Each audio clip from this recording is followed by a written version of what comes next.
हिंदू समाजावर जो अत्याचार होतोय त्या संबंधित सकल हिंदू समाज महाराष्ट्र सगळ्या महाराष्ट्रातल्या प्रत्येक जिल्ह्यामध्ये एकाच वेळी ही न्याय यात्रा हिंदू न्याय यात्रा आज निघालेली होती। तशीच आमच्या सिंधुदुर्गामध्ये आज हिंदू समाजाने बांगलादेशमध्ये असलेल्या आमच्या हिंदू माता भगिनी आणि बंधूंसाठी त्यांचा आवाज बनण्यासाठी आणि त्यांच्यापर्यंत संदेश पोहोचवण्यासाठी की ते एकटे नाही आहेत। महाराष्ट्रातला सिंधुदुर्गातला हिंदू समाज हा त्यांच्या बरोबर आहे आणि त्यांच्यावर होणारे जे काही अत्याचार आहेत या सगळ्या गोष्टी आम्ही फार बारकाईने बघत आहोत।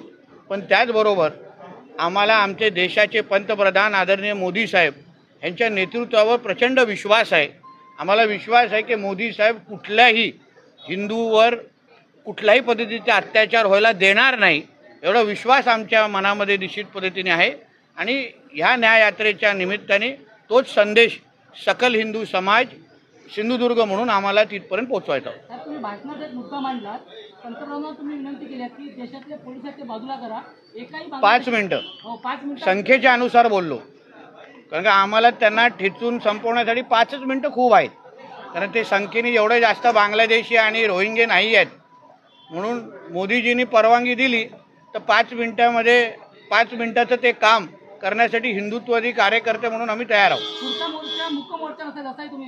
हो, कारण का अत्याचार जे बांगलादेशमध्ये होत आहेत, रोज ठेचून मारलं जात आहे। आमच्या धर्मगुरूंना, इस्कॉन असेल अन्य धर्मगुरूंना अटक केली गेलेली आणि त्यांची केस लढवणारे वकिलांना पण मारून टाकलं जात आहे।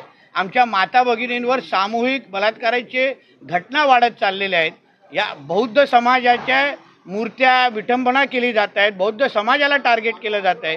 या सगळ्याच्या विरुद्ध आमच्या मनात राग आहे ना। आज बांगलादेशमध्ये घडते, उद्या देशामध्ये घडू शकतं। म्हणून या सगळ्याबद्दल एक संदेश गेला पाहिजे आणि म्हणूनच आम्ही ते वक्तव्य केलेलं आहे।